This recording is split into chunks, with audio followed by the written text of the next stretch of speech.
बिस्मिल्लाहिर्रहमानिर्रहीम, अस्सलाम वालेकुम नाज़रीन, मैं साइमा कंवल और आप देख रहे हैं चीख उठा कराची। ये चीख उठा कराची प्रोग्राम गवाह रहेगा इस बात का कि हर रोज़ कराची में तकरीबन रोज़ की बुनियाद पर इतना शोर मचने के बावजूद ये जो हैवी ट्रैफिक के नतीजे में होने वाले एक्सीडेंट्स हैं, ऐसी कहानियाँ कि जो आप यकीन करें कि कुछ तो ऐसे केसेस हैं कि जिसको कवर करने के लिए मेरे पास उसका हौसला नहीं है। लेकिन अब ईद गुजरी है, अब मैं आपको सिर्फ एक चीज़ दिखाने के लिए आई हूँ। जब भी कोई ऐसा हादसा होता है तो एक जुमला सुनने को मिलता है, वक्त बहुत बड़ा मरहम है, वक्त धूल डाल देता है, वक्त दबा देता है, वो गम कम कर देता है। लेकिन जनाब, जिनके घर पे गुजरती है ना और जिनका नुकसान होता है, उनको पता चलता है कि वक्त उसके ऊपर उसकी गर्द जो है वो उसके दुख को कम करती है या नहीं करती। वक्त की नहीं करती। ऐसे बहुत से केसेस मैं आपको दिखा सकती हूँ। इस वक्त मैं कहाँ पर मौजूद हूँ? मैं नज़र अब्बास के घर पे मौजूद हूँ। आपको याद होगा, आज से तकरीबन 2 से 3 महीने पहले हाईवे पे एक एक्सीडेंट होता है। हम वो खबर ब्रेक करते हैं। K21 की स्क्रीन पे ही आपने सबसे पहले वो खबर ब्रेक होती हुई सुनी होगी कि जिसमें नज़र अब्बास साहब अपनी वाइफ के हमरा, जो कि गालिबन अपनी बहन के शादी के मामला उसको डील करने के लिए, यानी कि जहेज़ लेकर वो जो थे वो आ रहे थे, खुशी का माहौल था। लेकिन एक बदबख्त ट्रॉलर ड्राइवर ने उनको कुचला। वाइफ यानी कि नज़र अब्बास साहब की जो वाइफ थी, जो कि जमा साल एक उनकी अहलिया थी, वो एट द स्पॉट एक्सपायर हुई। अब मुझे बताने की ज़रूरत नहीं है, इनके बच्चे मेरे सामने खड़े हुए हैं, बच्चियाँ इनफैक्ट 3 इनकी, कि बताने की ज़रूरत नहीं है कि उनकी कंडीशन क्या होगी उस एक्सीडेंट के वक्त में। और इस हादसे के नतीजे में नज़र अब्बास साहब, जो कि घर के कफ़ील हैं, 3 बच्चियों के बाप हैं, अच्छा भला वो इंसान जो अपने हाथ से रिज़्क़ हलाल कमा रहा था, कपड़े सीकर, यानी कि उसका जो सिलाई कढ़ाई का काम था, उसके ज़रिए वो एक हलाल की कमा रहा था।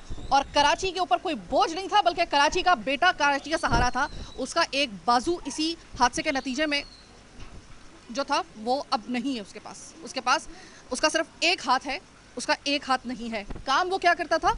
सिलाई कढ़ाई का, जिसमें काम ही आपका जो है वो सिर्फ हाथ का है। अब आप पूछेंगे कि ये 3 महीने, अभी तो हर रोज़ की तो ये स्टोरी होती है, कोई ना कोई एक्सपायर हो रहा होता है, खुदा ना खास्ता किसी की कभी खबर आती है, कभी किसी की खबर आती है। तो आप 3 महीने पहले वाली स्टोरी को क्यों कवर कर रही हैं? मैं इस वजह से कवर कर रही हूँ ताकि आपको पता चले कि आपकी गली मोहल्लों में ये जो आपके स्लम्स एरिया हैं या आपके मिडिल क्लास के एरियाज़ हैं, जब वक्त गुजर जाता है तब क्या वाकई में उनको उस नुकसान का अजाला होना शुरू हो जाता है या नहीं। आप ज़रा गौर से प्रोग्राम को देखिएगा। नज़र अब्बास साहब का घर मेरे सामने है। उनकी वाइफ को अल्लाह ताला गनी की रहमत करे। और इस दौरान में ये हुआ है कि इसी रवा महीने के तकरीबन 6 से 7 तारीख को कामरान टिसोरी साहब, गवर्नर सिंध जो हैं, वो आते हैं यहाँ पर और इनसे इमदाद का वादा करते हैं 3 महीने के बाद। और कहा जाता है कि लगभग कोई 30,000 रुपये माहवार जो है वो इनकी कफालत की जाएगी। लेकिन अभी जो है होना तो ये चाहिए था कि फौरी तौर पे इसका सिलसिला शुरू हो जाता। ऑलरेडी बड़ी देर हो गई थी। लेकिन बहरहाल ये कि हम नज़र करना चाहते हैं कि फौरी तौर पे जो है वो सिलसिला शुरू किया जाए। किसी हद तक तो हम ये कह सकें कि ओके, किसी हद तक तो मामला कंट्रोल में किए जा रहे हैं। अभी मैं जिन बच्चियों के साथ हूँ, ये नज़र अब्बास साहब की वो बच्चियाँ हैं। ये बच्ची आप देख लें, ये सबसे बड़ी बच्ची है, ये दरमियान वाली बच्ची है और ये सबसे छोटी बच्ची है। 3 बच्चियों का साथ है। अब 3 बच्चियों का साथ है, 3 बच्चियों की जिम्मेदारी है। और इस शख्स के साथ ये एक बहिमाना एक हादसा हो चुका है। ये बगैर बिन माँ की बच्चियाँ जो है ना, अब ये जिम्मेदारी हो गई है गवर्नमेंट की। अब चाहे वो डिसाइड कर लीजिए कि वो स्टेट की जिम्मेदारी है या फिर प्रोविंशियल गवर्नमेंट यानी कि सिंध हुकूमत की जिम्मेदारी है। अब मैं आपको ज़रा दिखाती हूँ कि क्या वाकई वक्त ने मरहम रखा या नहीं रखा, या मरहम रखने के लिए अभी हमने बहुत देर कर दी है हुकूमती सतह पर। मेरे साथ रहिए। अब ये आप नज़र मोहम्मद साहब का, जो नज़र अब्बास साहब का घर आप देख लीजिए। मैं एक मरतबा फिर से आपको एक ऐसी फैमिली से मिलवाने जा रही हूँ जिन्होंने दोहरे दुख का इस वक्त जो है वो जिनको सामना है। बिन बच्चियों की 3 बच्चियाँ बिन माँ, उनकी माँ छीन ली गई, बाप को माजूर कर दिया गया। घर की कंडीशन आप देखकर अंदाज़ा लगा सकते हैं कि इस वक्त ऐसा नहीं है कि अगर इनकी इमदाद ना की जाए तो इनका गुजारा नहीं हो सकता। पूरा का पूरा घर जो है वो इस वक्त मेरे सामने है। और बिल्कुल जैसे कि सुरजानी, यूसुफ गोट, यारू गोट और इस तरह के जो घर होते हैं, मुतवस्सित तबके के 10 दफ़ा हम लोग ऐसे प्रोग्राम कर चुके, वो वाला घर का बिल्कुल नक्शा है। सबसे पहले मैं जो नज़र अब्बास साहब की फूफो हैं, मैं उनसे बात करवाना चाहूँगी। इस वक्त अगर हम जब बात कर रहे हैं ना, ये पहली ईद उल फित्र थी, पहला त्यौहार जो कि इस हादसे के बाद अब ये 3 बच्चियाँ जो मेरी नज़रों के सामने हैं, कमसिन बच्चियाँ जिनकी माँ के बगैर और बाप की माजूरी के साथ इस हादसे के बाद ये पहली ईद थी। ये मतलब आपको लगता है कि इस ईद के ऊपर वाक़ई में बच्चियों ने ईद मनाई या फिर एक सोग मनाया?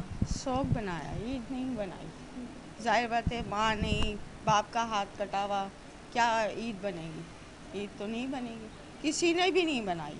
अच्छा, मुझे ये बताइएगा कि मैं अमूमन ये जब कोई ताज़ा हादसा होता है ना, तो मैं ख़ुद ये सवाल नहीं करती हूँ, इसलिए क्योंकि मैं ज़ख्मों को कुरेदना नहीं चाहती हूँ। लेकिन अब चूँकि 3 महीने का वक़्त गुज़र चुका है, तो मैं थोड़ा-सा हौसला कर रही हूँ।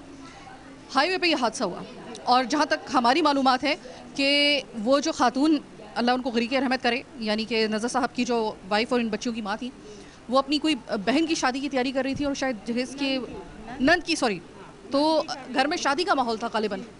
और आपको जब अचानक ये खबर मिली तो क्या क़यामत बर्पा हो गई थी आप पे टूट गई थी? हाँ, टूट गई थी। जाहिर बात है, 24 को बारात थी और 23 को यह हादसा हुआ तो नहीं होगा। बारात वहीं की वहीं, रुखसती ऐसे दी है जैसे मातम मैयत जा रही है, ऐसे रुखसती दी गई है। ये तो वाक़ई में आपको ऐसे कह रहे कि जैसे मातम में जैसे रुखसती हो। मैयत गई है, समझ लो। जो इनकी वालदा थी, मैं इन बच्चों के सामने ये सवाल नहीं करना चाह रही, लेकिन मैं ये जानना चाहूँगी, इनकी वालदा की एज तकरीबन कितनी होगी लगभग? 26 साल की होंगी। 26 साल की। जवान जनाजा था? बिल्कुल जवान जनाजा, और इतनी प्यारी लग रही थी। माइयों में माइयों करी, खुशियाँ बनाई, बच्चियों के साथ तस्वीर बनाई और एकदम गई है। तो या हम लोगों को अभी तक अफसोस क्या जहन से ही नहीं जा रही। क्योंकि इससे बड़ा, अब आप सोचिए, आपके घर में शादी हो, शादी का माहौल हो, जिस दिन शादी हो उससे एक दिन पहले ये एक मातम बर्पा हो जाए आपके घर में कि भाभी जिनकी यानी कि नंद की शादी की वो तैयारी कर रही हैं, वो भाई जिसने अपनी बहन को कुरान के साए तले रुखसत करना था, उसको माजूर कर दिया। एक जनाजा उठा है घर से और थोड़ी देर बाद उस घर से डोली उठ रही है अगले दिन। आप सोचिए कि क्या इससे बड़ा मातम का कोई मकाम होगा? ये कुछ किसी और जगह की हम बात नहीं कर रहे, या हम कराची की बात कर रहे हैं। अब मुझे असल वाला सवाल मुझे आपसे करना पड़ेगा। देखिए, 3 बच्चियों की जिम्मेदारी है, अब वालदा नहीं है। अल्लाह हौसला दे आपके जो नज़र साहब हैं, अब सिलाई का वो काम करते थे जिसमें तमाम तर काम ही जो है वो हाथों का है।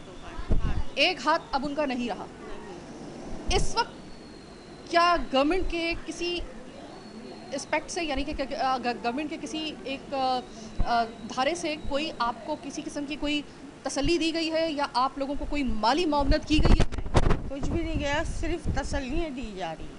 वो भी आए थे, उन्होंने 12 को बुलाया, 12 अप्रैल। बड़ा सिंध जी, 12 अप्रैल को वहाँ जाना है, बुलाया है उन्होंने। अच्छा, 2 बजे बस। अच्छा। ये अब 3 महीने के बाद अचानक गवर्नर साहब जो है वो आते हैं, उनकी मेहरबानी, मैं कहूँगी मेहरबानी आपकी। आप चाहते तो ना आते, आपको जाहिर कोई पूछ नहीं सकता था, लेकिन आप आए, उसके लिए thank you so very much sir. लेकिन अभी सिर्फ आपका आना काफ़ी नहीं है। आपने कमिट किया है इनसे कि गालिबन, अगर हमारी मालूमात हैं, कि तकरीबन 30,000 रुपये मंथली आप लोगों को इसके लिए ख़र्चा दिया जाएगा उनकी तरफ से। ये 6 तारीख को उन्होंने ऐलान किया, 5 तारीख को, 5 तारीख को ऐलान किया है। हफ्ते का बिल। आपको वो फौरी तौर पे नहीं देखे गए? नहीं, कुछ भी नहीं दिया। सर, होता तो ये है कि अगर आपको ऑलरेडी 30,000 रुपये, तो ऑलरेडी इतना कम है सर। 30,000 रुपये, 30,000 रुपये में इस घर का जो है वो बिजली का बिल, ये किराए का घर है या अपना है? नहीं, अपने भाई के घर। ठीक है, बिजली के बिल, तमाम तर राशन, 3 बच्चियों की जिम्मेदारी, इनकी स्कूलिंग। अब आप ज़रा हिसाब लगा लें कि 30,000 रुपये में सर किस तरीके से किया जा सकता है।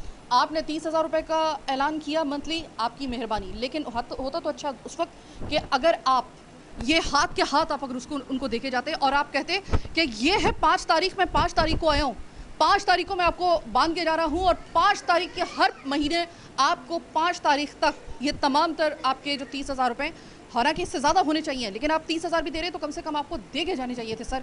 लेकिन अगर आप अभी भी अब मसला ये है कि सर हमारी कुछ रिजर्वेशंस हैं, आई एम सॉरी टू से, लेकिन क्या करें, हमारी रिजर्वेशन है वो ये है कि जब हम कोई ऐलान करते हैं तो उसको पाया तकमील तक पहुंचाने में ऐलान हो जाता है। बहुत इस तरह के कई वाक़यात हम देखते हैं, बल्कि तवातुर के साथ देखते हैं।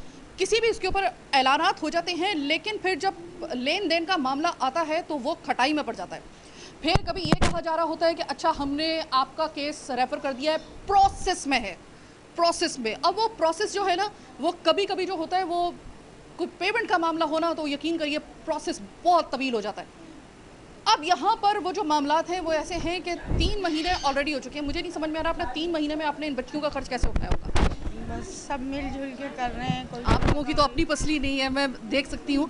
आप लोग खुद तो मतलब कोई इतना प्रिविलेज तबके से था। वैसे काम करते हैं हम भी, तो हम सब मिल के कर रहे हैं बच्चियों का ये सब। मैं छोटी सी एक ब्रेक लेने के लिए जा रही हूँ, क्योंकि अभी घर की मजीद खवातीन से मैं आपकी बात कराऊंगी, बच्चियों से बात करवाऊंगी। हौसला मैं ज़रा कर रही हूँ क्योंकि अब बच्चियाँ मेरे ख्याल है कि इस फेज़ में हैं कि मैं इनसे बात कर सकती हूँ। तो छोटी सी एक ब्रेक के बाद वापस आएंगे दिखाने के लिए आपको। बहुत खुश है, मेरे साथ रहिए।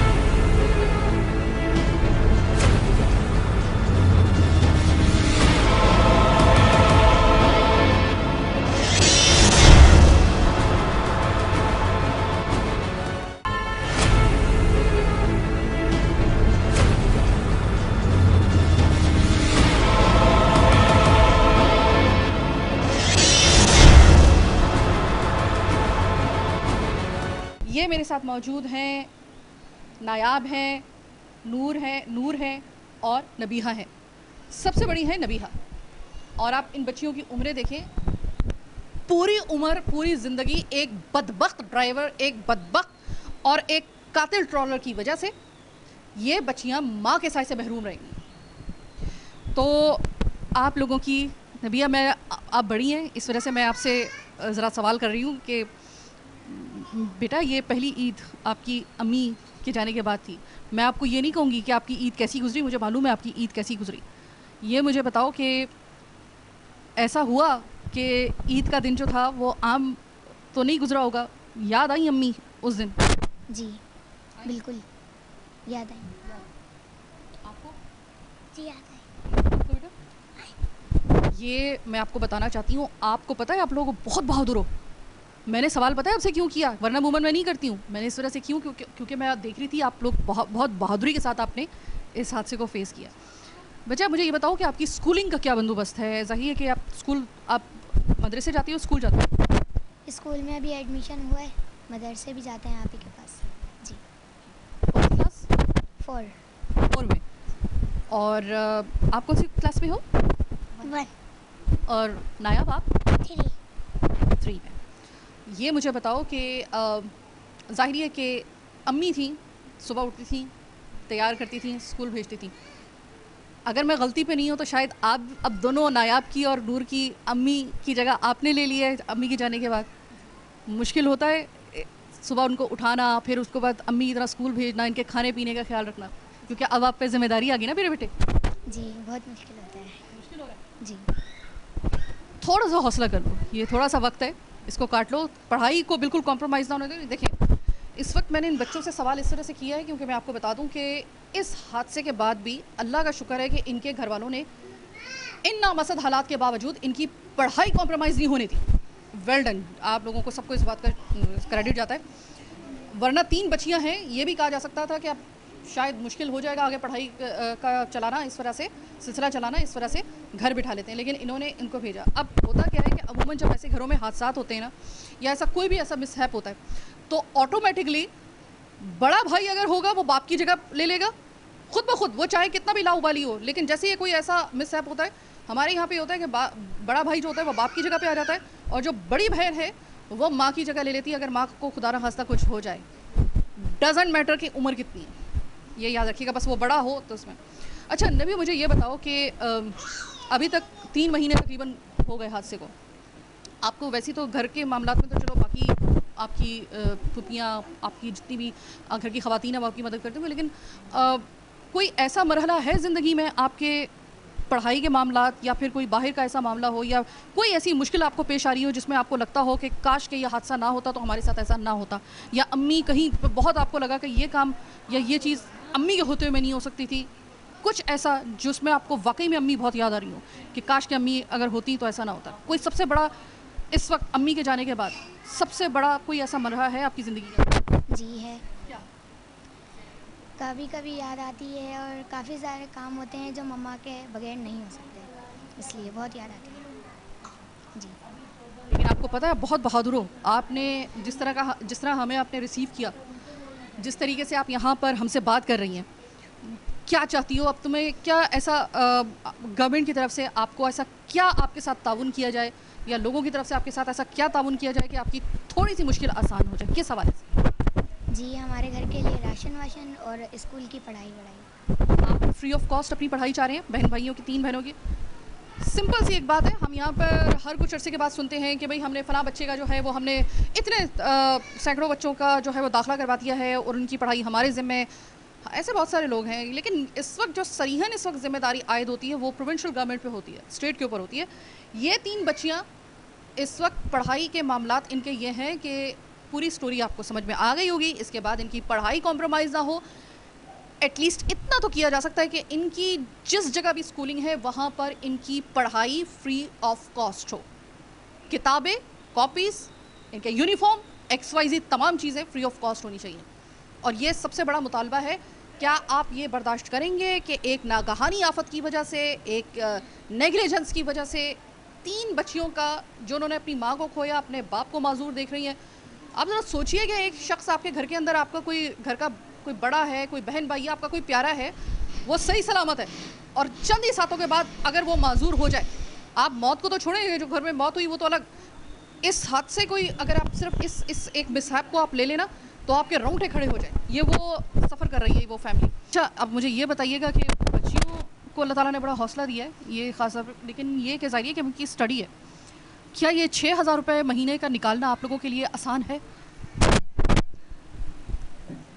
बिल्कुल आसान नहीं है, क्योंकि हम लोग भी कोई अच्छी जॉब नहीं है, हमारे शौहरों की किसी की भी, बहुत मुश्किल है। अच्छा मेरी बहन, मुझे ये बताइएगा कि नज़र जो आपके भाई हैं, बड़ी एक हक हलाल की कमाई पूरी ज़िंदगी करते रहे सिलाई के ज़रिए, ये अब सिलसिला जो है वो ज़ाहिर है कि ऐसा है कि नज़र भाई जो हैं वो अब ज़ाहिर है कि सिलाई का तो काम नहीं कर पाएंगे। आप मुझे ये बताइए कि कुछ वादे आपसे किए गए हैं, वादे पूरे होते हुए आपको दिखाई दे रहे हैं? बस उम्मीद है, अब बाकी अल्लाह बेहतर जानता है। तो आपको माली तौर पे कितना मुश्किल पेश आ रही है? 3 महीनों के अंदर आपको सबसे ज़्यादा मुश्किल किस हवाले से पेश आई है? फाइनेंशियली, इमोशनली, यानी कि जज्बाती तौर पे जो ज़ाहिर है कि एक लॉस हुआ है, या बच्चों की परवरिश के दौरान? परवरिश के दौरान ज़्यादा ही आई, मतलब हर चीज़ के हवाले से। गवर्नर सिंध कामरान टिसोरी साहब तशरीफ़ लाए 5 तारीख को रवा महीने की, तो 30,000 रुपये मंथली का वो ऐलान करके गए हैं। होना तो ये चाहिए था कि उसी वक्त हाथ के हाथ वो देकर जाते और उसका आगाज़ उसी वक्त से हो जाता। कब तक वो कह रहे हैं कि कब तक आपको जो है वो ये 30,000 रुपये भी कब तक आप शुरू करने का उनका ऐलान किया? ये तो 12 तारीख को बस बुलाया है उन्होंने सबको, अब देखें कब से स्टार्ट होते हैं, क्या होता है। 30,000 रुपये काफ़ी? ये तो पता नहीं काफ़ी है या नहीं, बस ये कि जो भी है। 6,000 रुपये तो बच्चों की फ़ीस पर ही निकल गए ना, फिर 10 अखराजात होते हैं हर किस्म के। इतनी भी कर दे तो बस बहुत है, वरना आजकल के दौर में कौन किसी को पूछता है, किसी गरीब का कोई नहीं है करने वाला। अच्छा ये बताइएगा कि अपने भाई को, जिसको पूरी ज़िंदगी आपने एक सहारे के तौर पे देखा, जब अचानक आपको ये पता चला कि इस हादसे के नतीजे में अब आपका भाई एक हाथ से उसको जो है महरूम कर दिया गया है, ये एक घर के अंदर शादी के शादियाने बज रहे थे, आपके घर के अंदर बहन की शादी थी, और फिर ये हादसा हुआ। दिल से बद्दुआ निकली थी उस शख्स के लिए जिसने ये ट्रॉलर का ड्राइवर था जो चला रहा था, उसके लिए? सच बताइए। क्यों नहीं निकलेगी, घरा घर एकदम उजाड़ के चला गया। मुश्किल काम होता है कि किसी अपने सेहतमंद भाई को, उसको माजूर देखना, ये भी किसी की मौत से कम का दुख नहीं होता। बिल्कुल। अब आप सोचिएगा कि इस बहन का अभी, इसका खुदा ना खास्ता ये नहीं है कि नज़र साहब जो हैं वो इस दुनिया में ही मौजूद हैं, माजूर हुए। अब आप ज़रा सोचिए, ज़रा मिलाइए कि जिसकी 25-26 साल की 3 बच्चों की जो माँ, जमा साल एक माँ जो है और एक बीवी, वो जिसके घर से गई होगी, तो उनका ज़रा अंदाज़ा लगा लें कि इन बच्चियों के ऊपर फिर क्या गुजर रही होगी, उसके शौहर पे क्या गुजर रही होगी, उसके घर वालों पे क्या गुजर रही होगी। ब्रेक के इस तीसरे हिस्से में मैं आपको खुशामदीद कहती हूँ। मैं आज घर के मर्दों से इस तरह से बात नहीं करूँगी, क्योंकि मैं आज आपको सिर्फ ख़वातीन का मैं दुखड़ा सुनाना चाहती हूँ कि जब घर के अंदर एक कोई ऐसी क़यामत बर्पा हो जाए, क़यामत सुग़रा बर्पा हो जाए, तो वो जो घर की औरत होती है ना, उसको उसकी अमूमन हम लोग बाज़ कम सुन रहे होते हैं इस वजह से, क्योंकि हम घर के मर्दों से ज़्यादा बात कर रहे होते हैं। मैंने ये सोचा कि आज मैं सिर्फ घर की ख़वातीन से बात करूँगी। आपको असल का जो है ना वो कहानी और पूरी जो स्टोरी है वो आपको ये समझा सकती हैं सही तरीके से, क्योंकि सफ़र सबसे ज़्यादा यही करेगी। अस्सलाम वालेकुम। वालेकुम सलाम। सुना है कि आप लोगों को इस हादसे के बाद एक प्लॉट दिया गया है। जी ठीक है जी, नूरियाबाद में दिया गया है, मगर वो बहुत दूर है। नूरियाबाद, अगर आपको मैं बता दूं कि जिनको जो कराची से बाहर से हमारा प्रोग्राम देख रहे हैं, नूरियाबाद कराची में होने के बावजूद कराची से बाहर समझा जाता है, ये बहुत दूर है। अमूमन ऐसा होता है कि जो मज़दूर ख़वातीन होती हैं, आपने देखा होगा कि जब आप रास्ते में अगर कभी जा रहे हो, कराची अच्छे तरीके से जानते हैं, तो गाड़ियाँ भर भर के कुछ ख़वातीन की जा रही होती हैं, वो नूरियाबाद जा रही होती हैं। नूरियाबाद मतलब आप कराची में उसको कह सकते हैं कि कराची का हिस्सा होने के बावजूद उसको कराची का हिस्सा इस वजह से नहीं समझा जा रहा होता क्योंकि वो बहुत दूर है। ऐसे में आपको लगता है कि वहाँ पर रिहाइश आपके लिए आसान हो सकती है, ये मुमकिन हो सकती है? नहीं, बहुत मुश्किल है। उस टाइम तो ये सब बैठे हुए थे तो बोल ही नहीं पाए, क्योंकि जो उन्होंने बोलना था बस वही सब सुन रहे थे, क्योंकि भाई का हाथ भी नहीं है, कैसे जाना कैसे आना, मुश्किलात बहुत ज़्यादा मुश्किलात है। तो हमने यही सोचा था अभी 12 तारीख को जाएंगे तो फिर बोलेंगे इस बारे में कि घर यहीं करीब में ही दिला दें, क्योंकि वहाँ तो बहुत मुश्किलात होगी। अगर यहाँ पे आपको प्लॉट जो है वो नूरियाबाद से जो है वो आपको वो प्लॉट जो है उसकी जगह यहाँ पे प्लॉट दी जाए तो आपके लिए ज़्यादा बेहतर होगा? जी ये बेहतर है। ये बेहतर है आपके जी। लिए? ये ऑप्शन लिया जा सकता है? जी जी। अगर इस तरह का हो जाए मामला, फिर कुछ मामला आपके जो एक शराजा बिखरा हुआ है उसको थोड़ा सा सहारा मिल जाएगा? सहारा मिल जाएगा। हाँ। अच्छा, आप मुझे ये बताइए कि आप लोगों के, चूँकि मैं घर देख रही हूँ, आप लोगों की ज़ाहिर है कि आप खुद भी कोई लैंडलॉर्ड नहीं है ज़ाहिर है, तो आप लोगों के ये मुझे बताइएगा कि अब 3 बच्चियों का ख़र्चा है, अब बड़ी वाली जो है वो 2-3 साल के बाद उसकी उम्र हो जाएगी ऐसी कि जहाँ पर आप लोगों को ज़रा थोड़ा सा उनकी ज़िम्मेदारियाँ आपको नज़र आना शुरू हो जाएंगी। ऐसे में आपको लगता है कि 30,000 रुपये काफ़ी होंगे? नहीं, खैर काफ़ी तो नहीं है, आजकल के दौर में महंगाई इतनी है, इस कदर है। लेकिन ये है कि गवर्नर साहब से मैं यही कहना चाहूँगी, अगर वादा किया है तो फिर इस वादे पे पूरा उतरे, ठीक है ना? शुक्रिया। और आप क्या कहेंगी आंटी, आपको लगता है कि अभी तो 3 महीने गुजरे हैं, अगर वादे की तकमील में थोड़ा सा भी अगर ताख़ीर होती है तो आपको लगता है कि इतनी पसली है माली तौर पे आप लोगों की सब मिल मिला के कि आगे चल के इन बच्चियों का खर्चा जो है वो पूरा किया जा सके? नहीं किया जाएगा। 30,000 में कुछ भी नहीं मिलता बेटा। आटा राशन लेने जाओ तो 30,000 का कहाँ मिलेगा? अभी तक मामला, जब तक कि इनके हाथ में पैसे नहीं आ जाते, बहुत कम पैसे हैं लेकिन वो भी अभी तक इनके हाथ में नहीं आया। 12 तारीख, इस महीने की 12 तारीख को जो है गवर्नर साहब ने इनको बुलाया है। उम्मीद है कि गवर्नर साहब, इस प्रोग्राम को हम पहले इस वजह से नशर करेंगे ताकि गवर्नर साहब आप तक हम ये खुद भी प्रोग्राम टैग भी कर देंगे और आप इंशाल्लाह ताला हमारा प्रोग्राम देख भी लेंगे। मैं आपको सिर्फ ये आपके गोशगुजार ये बात करना चाहती हूँ दस्त बदस्ता कि आपने स्टेप लिया है, बहुत अच्छी बात है, लेकिन स्टेप अगर ले लिया है आपने तो उसको पाया तकमील तक सर अपनी निगरानी में पहुँचाइएगा। और तमाम तो इनके, मैं ये नहीं कह रही हूँ कि इनके लिए आप लग्जरियस किस्म की एक लाइफ का बंदोबस्त कर दें, नहीं, लेकिन कम से कम जो ज़िंदगी में अपने बाप के सेहत याबी में और अपनी माँ के जाने से पहले जो ज़िंदगी गुजारी थी, एटलीस्ट आप वो कम से कम इनको लाइफस्टाइल जो है ना वो इनका बहाल रखें। बस इतनी आपसे कह रहे हैं, हम आपसे वो तकाजा ही नहीं कर रहे जो आप पूरा ना कर सकें।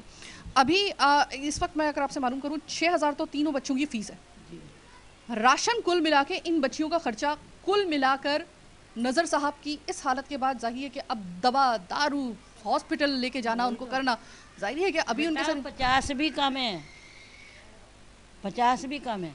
अगर ऐसा कर दिया जाए कि नज़र साहब का इलाज करवा दिया जाए हुकूमती सतह पर, बाजू भी नहीं है उनकी, कैसे कमाएंगे, बच्चों को कैसे पालेंगे, ये आप भी देख सकती हैं। अल्लाह पाक अपने भाई तो अपने बच्चों का करे, कौन किसी का करता है, अल्लाह पाक ये सारी बात है। अब कोई खूब अल्लाह इनका नसीब अच्छा हो, सेठ हो तो भाइयों तो बच्चे भी पल जाएंगे, और क्या है ना? ये खुद ही गरीब है, मोहताज हैं ये लोग, बेटा, आजकल इतनी मजदूरी करते हैं ये लोग। आप नज़र अब्बास की अम्मी हैं आप, ये भी बेवा है। मुझे आप ये बताइएगा कि एक आप पे जो क़यामत गुजरी उसका तो अंदाज़ा भी नहीं किया जा सकता, क्योंकि आपने अपने एक हट्टे कट्टे एक सेहतमंद एक घर के कफ़ील को आपने माजूर होते हुए देखा, जवान बहू का जनाजा आपने देखा, 3 बच्चियों की जिम्मेदारी अब आ गई है आपके कंधों पर। मुश्किल ज़िंदगी नज़र आ रही है अब आपको आगे? फिर सब जैसा देखेंगे करेंगे, बच्चियों का तो ऐसे मैंने पहले ही बोला है। हुकूमत ने कोई आपकी जो इमदाद आपके लिए वादा किया है, काफ़ी है आपके लिए? नहीं नहीं, काफ़ी है। नहीं। आपकी आंखों में आंसू आ रहे हैं आंटी, आप हौसला करें। मैं तो यकीन मानिए, मैं तो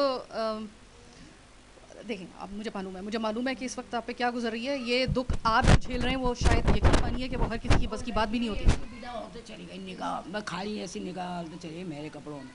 अब बताओ चाहती है ना मैं दुल्हन बनूंगी, हर चीज़ होगी, हर किसी का अरमान होता है, वो सारा अरमान ख़त्म हो गए बेचारी में। देखिए आंटी, आप देखें, सब्र करें। मैं आप ही के लिए, देखें, मैं आई हूँ, मैं आप ही के लिए आई हूँ। मैं गवर्नर सिंध से आपको कोई अपील करनी है ना आंटी, आप इसी वक्त कीजिए, क्योंकि देखिए 12 तारीख को आप जब जाएंगे ना तो वहाँ पर मतलब यानी कि उस वक्त जो है ना वो हतमी फैसले होंगे। सही है, आपकी इस वक्त मेंटली कंडीशन ऐसी नहीं है, लेकिन आंटी मैं आपसे मालूम करना चाहूँगी कि क्या आपके हैं, कितना खर्चा बच्चियों का। देखिए इसमें एक तरीका ये भी अपनाया जा सकता है, बच्चियों की स्कूलिंग जो है वो इनकी इंटरमीडिएट तक एटलीस्ट जो है वो फ्री कर दी जाए, इनके ऊपर उसका बोझ ना पड़े, तो कम से कम इसमें थोड़ा सा। दूसरा ये राशन का बंदोबस्त इनका करवाया जाए, क्योंकि देखिए कि अब जो कंडीशन है नज़र साहब की आपके सामने है, एक माजूर शख्स जो है वो ज़ाहिर आप उससे क्या एक्सपेक्ट करें। ऐसा कोई या तो उसके रोज़गार का बंदोबस्त किया जाए जहाँ पे उसके हाथ की माजूरी जो है वो आड़े ना आए। जी जी, बोला है उन्होंने 12 साल तक की कह रहे हैं पढ़ाई का जिम्मा लेंगे, बोला है, मगर अभी तक जैसे करा कुछ नहीं है। वो 12 तारीख को जाएंगे तो पता चलेगा सही। यानी कि 12 तारीख के बाद हमारा एक और प्रोग्राम इंशाल्लाह ताला होगा। गवर्नर साहब, अगर आपने 12 तारीख को ये प्रोग्राम हम नशर इस वजह से पहली तारीख को हम लोग कर रहे हैं, यानी कि 12 तारीख के आने से पहले जब ये आप प्रोग्राम देखिएगा ना सर, तो आपको अभी तक हो सकता है मामलात आपको खुल के समझ में ना आ सके हो। मैंने 1 घंटे का प्रोग्राम आपकी नज़र करने के लिए मैंने किया है कि जिस वक्त आप 12 तारीख को ये फैसला करें इन लोगों की, इन 3 बच्चियों की कफ़ालत का, इनकी स्कूलिंग का, तो याद रखिएगा कि सर इसमें मुकम्मल प्रोग्राम करने का मकसद ये है कि ताकि आप अच्छे तरीके से फ़ैसला कर सकें। ये मैं फिर आपसे कह रही हूँ कि मैं वो तकाज़ा आपसे नहीं कर रही हूँ कि जो कि आपकी कैपेसिटी से बाहर हो, क्योंकि ज़ाहिर है कि आप जिन गुनाहों मसाइल का शिकार हैं इस वक्त, मैं भी तमाम तर मसाइल को और तमाम तर मजबूरियों को समझती हूँ आपकी, लेकिन इतना आपके लिए करना बहुत आसान काम है। एक तो ये नूरियाबाद में जो इनको जो प्लॉट आपने दिया है नूरियाबाद, सर आप खुद सोच सकते हैं कि ये सेंटर कराची में रहने वाले लोग हैं, स्कूलिंग हर चीज़ सब चीज़ें वो यहाँ पर है। अब यहाँ से नूरियाबाद जो बिल्कुल एक अलग, मतलब कराची से तकरीबन बाहर का हिस्सा है, आप कैसे जाहिर कि इसके ऊपर सर आपको एक एक्शन लेना होगा। वो प्लॉट जो है उसको रिप्लेस कर दीजिए, इस यूसुफ कोर्ट के अंदर भरे आप, या इसी एरिया के अंदर इनको कोई 2 कमरों का एक छत आप इनको प्रोवाइड कर दीजिए। ये किया जा सकता है। नूरियाबाद जो है वो फिर इनके लिए सिर्फ ये हो सकता है, उसका अमाउंट भी इतना ज़्यादा नहीं आएगा अगर उसको बेचा जाए। ये भी आप याद रखिएगा कि लॉन्ग टर्म आपको जिम्मेदारियाँ लेनी होगी, क्योंकि यहाँ पर ये नहीं है कि अभी 1 से 2 महीने के अंदर किया उसके बाद जो है वो यहाँ पे कोई हालात बेहतर हो जाएंगे, या नज़र साहब का जो है वो दोबारा से बाजू जो है वो वापस आ जाएगा उनके पास। नहीं, अभी तो आपको लॉन्ग टर्म जो भी आप इसके लिए फ़ैसला करें वो ये सोच के करें कि इसके लॉन्ग टर्म आपको जो है वो स्टेप लेना है। तो ये है आज का प्रोग्राम। नज़र अब्बास साहब का मैंने आपको घर दिखा दिया, इनकी मजबूरियाँ आपको दिखा दी। गवर्नर सिंध ने 12 तारीख को इनको दोबारा से बुलाया है गवर्नर हाउस में। उम्मीद है कि अगर गवर्नर साहब जो हैं उन्होंने कोई डिसीजन जब लेंगे तो ये प्रोग्राम उनके लिए काफ़ी मददगार साबित होगा। लेकिन गवर्नर साहब तो आ गए, ये सिंध गवर्नमेंट कहाँ है? जब इन ट्रॉलर्स के, इन हैवी ट्रैफिक्स के नतीजे में हादसात होते हैं, गवर्नमेंट ऑफ सिंध कहाँ है? किरदार कहाँ है उनका? कंसर्न कहाँ है उनका? आपको 1000 प्रोग्राम तकरीबन हम करके दिखा चुके हैं कि जो आप हर कुछ दिन के बाद के अब देखते हैं कैसे होता है एक्सीडेंट कोई हैवी ट्रैफिक के नतीजे में। हमने टाइमिंग की पाबंदी करवा दी है, 11 बजे से पहले कोई आपको ट्रॉलर जो है वो सड़क पर नज़र नहीं आएगा। इससे पहले के जितने उसके जैसे ही प्रोग्राम करते हैं, जैसे ही ऐलान होता है, दूसरे दिन से हादसा शुरू हो जाते हैं, क्योंकि आपको नहीं पता कि किस तरीके से इस टाइमिंग के नतीजे में और इस हैवी ट्रैफिक के 10 ऐसे हैवी ट्रैफिक के ट्रॉलर निकल रहे होते हैं कि जिसके लिए जब हम ट्रैफिक पुलिस से बात करते हैं तो वो कहते हैं नहीं इनको तो रिलैक्सेशन है, और वो मारते हुए जा रहे होते हैं लोगों को। क्या इसके लिए सिंध गवर्नमेंट ने कोई एक हकीकत पसंदाना किसी किस्म का कोई एफर्ट किया? नहीं किया। हम आज तक हमें हमारे कान तरस गए, कोई नज़रें हमारी तरस गई कि किसी को कॉलर से पकड़ के सिंध गवर्नमेंट ने इबरत का निशान बनाया हो? नहीं बनाया। आपने कोई इक़दामात ऐसे खातिर ख्वाह लिए ही नहीं है। अरे और कोई नहीं तो भाई कम से कम ये कर दें कि जिन बेचारों के घरों से ये उनको कीमा बनाते हुए, उनको कुचलते हुए जो निकल जाते हैं, उनके ऊपर जो क़यामत टूटी हुई, कम से कम इतना तो कर दें कि कम से कम उनको कंपनसेट तो कर दें आप। और कंपनसेट का कोई वादा किया हो तो उसको पूरा तो कर दें आप। नहीं, इस मामले में सिंध गवर्नमेंट, इस मामले में जितने भी स्टेक होल्डर्स हैं, XYZ तमाम के तमाम जिम्मेदार हैं। ये कराची के जनाजे, ये कराची के जो लोग, कराची के बेटे जिस तरीके से माजूर हो रहे हैं, जिस तरीके से जानों से जा रहे हैं, इसमें ख़वातीन शामिल हैं, इससे ज़्यादा क्या एक अंदोनाक वाक़या हो सकता है। फिल वक्त आज का प्रोग्राम चीख उठा कराची बस यहीं तक। मुझे अपनी टीम के साथ दीजिए इजाज़त। अल्लाह ने के बाद।